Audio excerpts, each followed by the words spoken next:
गिनती 13 अध्याय 1 से 3 तक, नंबर्स 13 1 to 3। फिर यहोवा ने मूसा से कहा, कनान देश जिसे मैं इस्राएलियों को देता हूँ, उसका भेद लेने के लिए पुरुषों को भेज। वे उनके पितरों के प्रति गोत्र का एक प्रधान पुरुष हो। यहोवा से यह आज्ञा पाकर मूसा ने ऐसे पुरुषों को पारान जंगल से भेज दिया जो सब के सब इस्राएलियों के प्रधान थे। उन 3 तक। हाँ, इधर में हम देखते हैं इस्राएली लोगों को कनान देश के ऊपर देख कर आने के लिए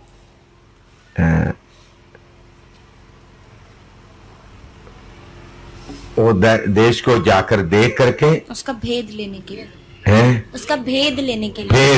के लिए कनान देश कैसा है उसका भेद लेने की 4 से लेकर 16 तक देखेगा तो कौन कौन गया है उसके बारे में लिस्ट दिया है।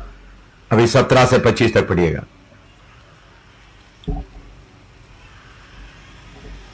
उनको कनान देश के भेद लेने को भेजते समय मूसा ने कहा, इधर से अर्थात दक्षिण देश से होकर जाओ और पहाड़ी देश में जाकर उस देश को देख लो कि कैसा है, और उसमें बसे हुए लोगों को भी देखो कि वे बलवान हैं व निर्बल, थोड़े हैं व बहुत, और जिस देश में वे बसे हुए हैं सो कैसा है, अच्छा व बुरा, और वे कैसी कैसी बस्तियों में बसे हुए हैं, और तंबू में रहते हैं व गढ़ व किलों में रहते हैं, और वह देश कैसा है, उपजाऊ है व बंजर है, और उसमें वृक्ष हैं व नहीं।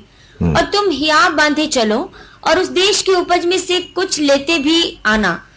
वह समय पहली पकी दाखों का था, सो वे चल दिए और सीन नाम जंगल से ले रहोब तक जो हमात के मार्ग से है, सारे देश को देखभाल करके उसका भेद लिया। सो वे दक्षिण देश होकर चले और हेब्रोन तक गए। वहां अहिमन, शेशै और तलमे नाम अनाकवंशी रहते थे। हेब्रोन तो मिस्र के सुआन से 7 वर्ष पहले बसाया गया था। तब वे एशकोल नाम नाले तक गए और वहां से एक डाली दाखों के गुच्छे समेत तोड़ ली, और 2 मनुष्य उसे एक लाठी पर लटकाए वे उठा ले चले गए, और वे अनारों और अंजीरों में से भी कुछ कुछ ले आए। इस्राएली वहां से जो दाखों का गुच्छा तोड़ ले आए थे, इस कारण उस स्थान का नाम अशकोल नाला रखा गया। 40 दिन के बाद वे उस देश का भेद लेकर लौट आए और पारान जंगल की कादेश नाम स्थान में मूसा और हारून और इस्राएलियों की सारी मंडली के पास पहुंचे और उनको और सारी मंडली को संदेशा दिया। 25 तक पढ़ना। आगे नहीं। 25 तक पढ़ा। देखिए, इधर में उन लोग जाकर देश को देखा। उधर में एक अंगूर का गुच्छा, वो कितने लोग मिलकर उठाया? 2 लोग। क्या किया? एक लकड़ी डालकर रखे लेके आए। तो इतना बड़ा था। आज भी इसराइल का, मैंने अरब देश में भी और दूसरा बाकी देशों में जाकर, साइप्रस वगैरह में जाकर देखा तो इसराइल देश का अंगूर इतना मोटा भी है, इतना बड़ा भी है। एक गुच्छे में कम से कम 4-5 किलो कम से कम होगा, एक ही गुच्छे में, इतना मोटे। अभी भी तो गुच्छे लेके आए। लिखो, इतना लिखो, थोड़ा कुछ, आप ज्यादा लिखने का नहीं, थोड़ा कुछ लिखा, रिपोर्ट। अच्छा, अभी इनका रिपोर्ट पढ़ो 36 से 33 तक। कितना दिन उन लोग ये देश को देखता रहा? 40 दिन देश का भेद लेता, spy the land for 40 days। हाँ, अभी। और पारान जंगल के कादेश नाम स्थान में मूसा और हारून और इस्राएलियों की सारी मंडली के पास पहुंचे और उनको और सारी मंडली को संदेशा दिया और उस देश के फल उनको दिखाए। उन्होंने मूसा से यह कहकर वर्णन किया कि जिस देश में तूने हमको भेजा था उसमें हम गए, उसमें सचमुच दूध और मधु की धाराएं बहती हैं। दूध और मधु की धाराएं बहते हैं। हाँ। और उसकी उपज में से यही है, परंतु उस देश के निवासी बलवान हैं और उसके नगर गढ़ वाले हैं। हाँ। और बहुत बड़े हैं। और फिर हमने वहाँ अनाक वंशियों को भी देखा। दक्षिण देश में तो अमालेकी बसे हुए हैं और पहाड़ी देश में हित्ती, यबूसी और अमोरी रहते हैं और समुद्र के किनारे किनारे और यरदन नदी के तट पर कनानी बसे हुए हैं। पर कालेब ने मूसा के सामने प्रजा के लोगों को चुप कराने की मनसा से कहा, हम अभी चढ़ के उस देश को अपना कर लें, क्योंकि निस्संदेह हम में ऐसा करने की शक्ति है। पर जो पुरुष उसके संग गए थे उन्होंने कहा, उन लोगों पर चढ़ने की शक्ति हम में नहीं है, क्योंकि वे हमसे बलवान हैं। और उन्होंने इसराइलियों के सामने उस देश की जिसका भेद उन्होंने लिया था यह कहकर निंदा भी की कि वह देश जिसका भेद लेने को हम गए थे ऐसा है जो अपने निवासियों को निगल जाता है, और जितने पुरुष हमने उसमें देखे वे सब के सब बड़े डील डोल के हैं। फिर हमने वहां नपीलों को अर्थात नपीली जाति वाले अनाकवंशियों को देखा, और हम अपनी दृष्टि में तो उनके सामने टिड्डे के समान दिखाई पड़ते थे और ऐसी ही उनकी दृष्टि में मालूम पड़ते थे। देखा, रिपोर्ट लेके आए, देश तो अच्छा है लेकिन उधर का लोग क्या है। तो अभी 14 अध्याय का 1 से पढ़िएगा, 1 से 10 तक। तब सारी मंडली चिल्ला उठी और रात भर वे लोग रोते ही रहे, और सब इस्राएली मूसा और हारून पर बुड़बुड़ाने लगे, और सारी मंडली उनसे कहने लगे कि भला होता कि हम मिस्र ही में मर जाते, वहां इस जंगल ही में मर जाते, और यहोवा हमको उस देश में ले जाकर क्यों तलवार से मरवाना चाहता है। हमारी स्त्रियां और बाल बच्चे तो लूट में चले जाएंगे, क्या हमारे लिए अच्छा नहीं कि हम मिस्र देश को लौट जाएं? फिर वे आपस में कहने लगे, आओ हम किसी को अपना प्रधान बना ले और मिस्र को लौट चले। तब मूसा और हारून इस्राएलियों की सारी मंडली के सामने मुंह के बल गिरे, और नून का पुत्र यहोशू और यूपेने का पुत्र कालिब जो देश के भेद लेने वालों में से थे अपने अपने वस्त्र फाड़कर इस्राएलियों की सारी मंडली से कहने लगे कि जिस देश का भेद लेने को हम इधर उधर घूम कर आए हैं वे अत्यंत उत्तम देश है। यदि यहोवा हमसे प्रसन्न हो तो हमको उस देश में जिसमें दूध और मधु की धाराएं बहती हैं पहुंचाकर उसे हमें दे देगा। केवल इतना करो कि तुम यहोवा के विरुद्ध बलवा ना करो और ना तो उस देश के लोगों से डरो, क्योंकि वे हमारी रोटी ठहरेंगे। छाया उनके ऊपर से हट गई है और यहोवा हमारे संग है, उनसे ना डरो। तब सारी मंडली चिल्ला उठी कि इनको पत्थरवा करो। तब यहोवा का तेज सब इस्राएलियों पर प्रकाशमान हुआ। देखिए, 12 लोग गए देश का भेद लेने के लिए, 10 लोग बोला उन लोग बहुत भयानक लोग हैं, हम उनके सामने कुछ भी नहीं। तो सारे मंडली बुड़बुड़ाने लगे। तब योशुआ और कालेब आकर बोलता है, हम जा सकते हैं, अब परमेश्वर से बलवा मत करो। तब लोग क्या किया, उन दोनों को पत्थरवाह करने का प्लान बना दिया। ये सब प्रोग्राम क्यों हुआ, हाँ बताएं, ये बुड़बुड़ाना क्यों आया? हाँ बोले, हाँ बोलिए। ये बुड़बुड़ाना क्यों आया? हाँ, अपना बुद्धि का सहारा लिया। मैंने पहले ही आपको बताया बछड़ा क्यों बनाया, बुद्धि का सहारा। इधर भी उनका बुद्धि क्या किया, काम किया। 2 लोगों को बुद्धि नहीं काम किया है? उसका 34 पढ़िए, 24 पढ़िएगा। परंतु इस कारण से कि मेरे दास कालिब के साथ और ही आत्मा है, और ही आत्मा है, और उसने पूरी रीति से मेरा अनुकरण किया है। मैं उसको उस देश में जिसमें वह हो आया है पहुंचाऊंगा, और उसका वंश उस देश का अधिकारी होगा। यॉर्दान पार करना है तो और ही आत्मा हटना है। और ही आत्मा मतलब क्या है, दुष्टात्मा नहीं, बुद्धि का, मनुष्य का बुद्धि का आत्मा आपके अंदर जब तक काम करता है तब तक क्या नहीं पार कर सकता, यॉर्दान दरिया पार नहीं कर सकता।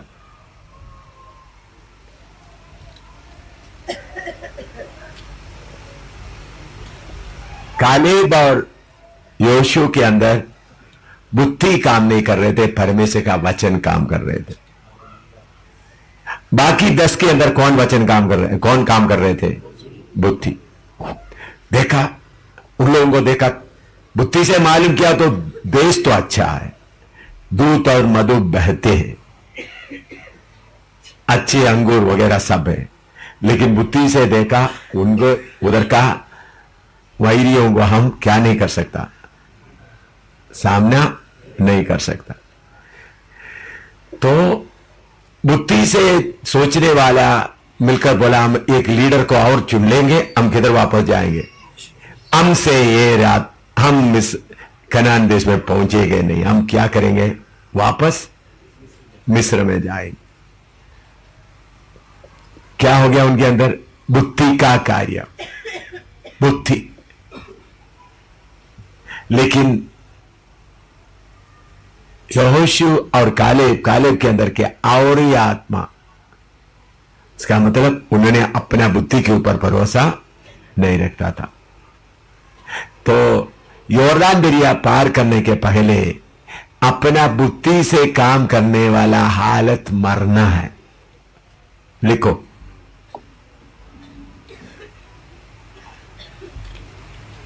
ग्यारह से लेकर 20 तक पड़ेगा तो कैसा इसराइली लोग बुड़बुड़ाया, परमेश्वर उनको मार डालना चाहा, परमेश्वर उनको कदम करते हुए मूसा को ले आना चाहा। वो बात मैंने नहीं बताया इधर में, वहां पढ़ने से आपको मालूम होगा।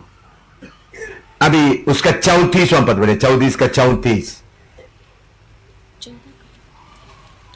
गिनती 24 का 14 का 34, 14 का 34, 14:34। जितने दिन तुम उस देश का भेद लेते रहे, अर्थात 40 दिन, उनकी गिनती के अनुसार दिन पीछे 1 वर्ष, अर्थात 40 वर्ष तक तुम अपने अधर्म का दंड उठाए रहोगे, तब तुम जान लोगे कि मेरा विरोध क्या है। उन लोग 40 साल तक घूमते हुए रहने का जरूरत नहीं था, लेकिन बुद्धि का मार्ग में आने के कारण उनका सफर कितने साल हो गया? 40 साल हो गए। लिखो,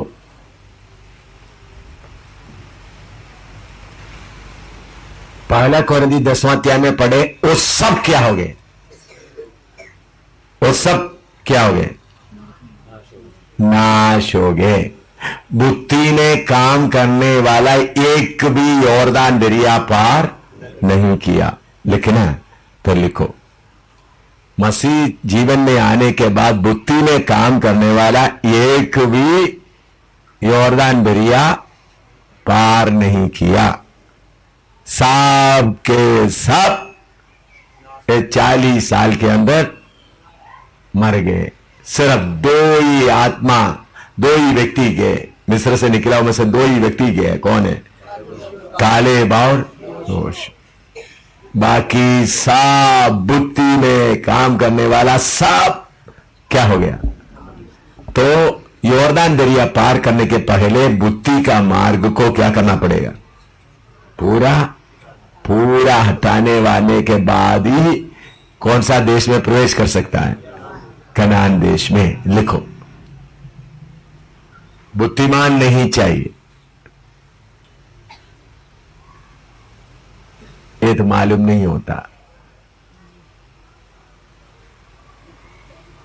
है। 2 का 1 से 3 तक पढ़िएगा।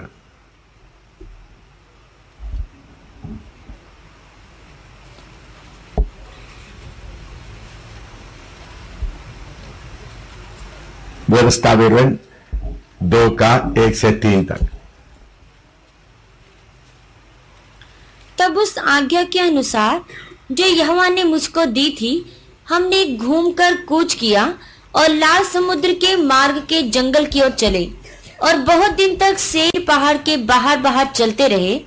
तब यहोवा ने मुझसे कहा, तुम लोगों को इस पहाड़ के बाहर बाहर चलते हुए बहुत दिन बीत गए अब घूमकर उत्तर की ओर चलो। हाँ, पहाड़ के बाहर घूमते घूमते घूमते क्या हो गया, बहुत दिन हो गए।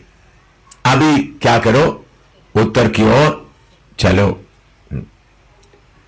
अभी 8वां अध्याय लिखो, ये लिखे आप, विवरण 8 का 1 पढ़िएगा।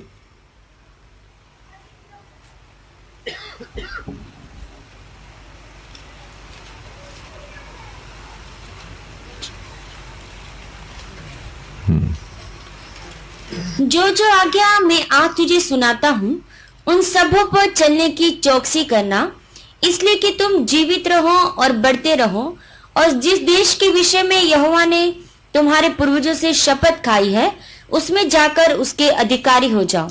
उसमें जाकर उसका अधिकारी हो जाओ। मूसा आखिरी में इस्राएली लोगों को व्यवस्था विवरण के किताब से सारे आज्ञा देकर कदम कर रहा है। मूसा यॉर्दान दरिया पार नहीं किया।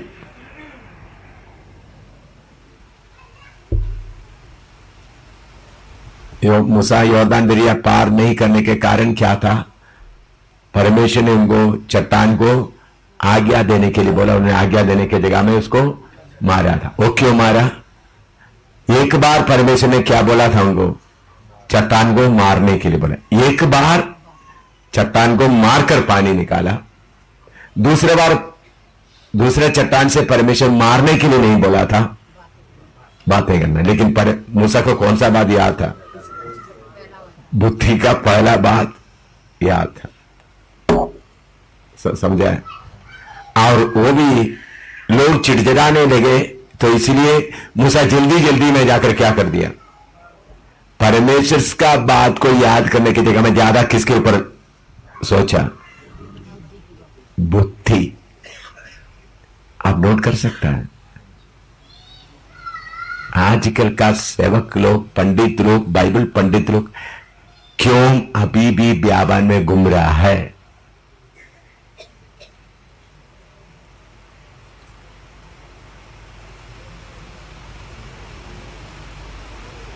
तुम्हें लिखो, बुद्धि इस्तेमाल करते हुए दूसरा बार जल्दीबाजी में चट्टान को मारकर पानी निकालवा, मूसा भी यॉर्दान के पीछे रह गए, यॉर्दान पार नहीं किया।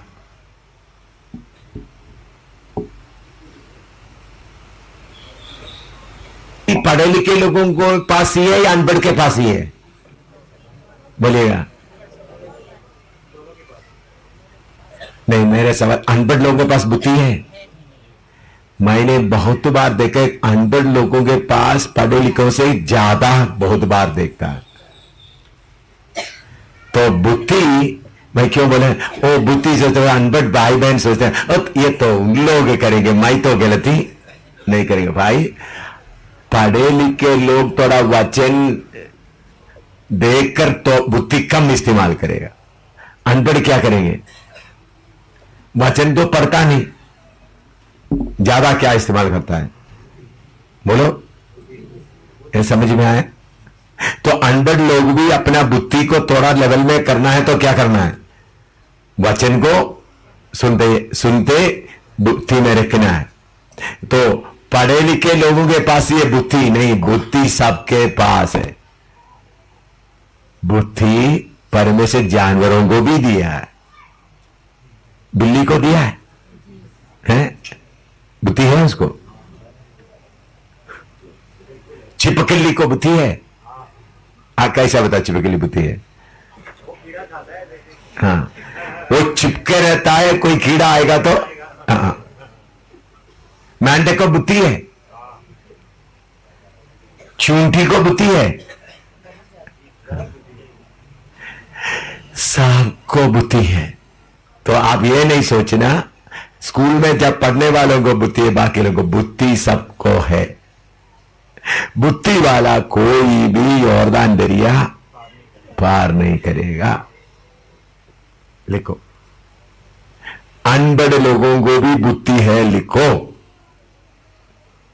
मैं ये नहीं बोलेगा तो आप सोचो स्कूल में जाने वालों के पास बुद्धि, हमारे पास बुद्धि नहीं। जो अनपढ़ लोगों को इतना बुद्धि है,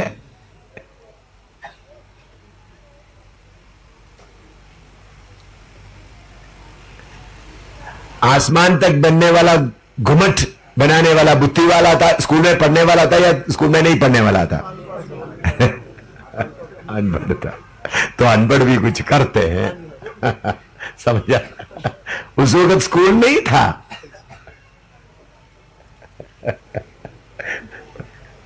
तो कभी कभी हम सोचते पढ़े लिखे लोगों के पास ही बुद्धि है ना, ऐसा सोचते हैं। आज तो मालूम हो गया हमारे पास की मेरे पास ज्यादा है, थोड़ा सा हमारे पास कम है। कम है करके क्यों बोलता है? ज्यादा जो दुनिया का पढ़ाई का ज्ञान है वो अलग है। हाँ, वो ज्ञान मिल गया, बुद्धि। हाँ। तो बुद्धि किन किन के पास है? सबके पास है। सबके पास है, मान लिया।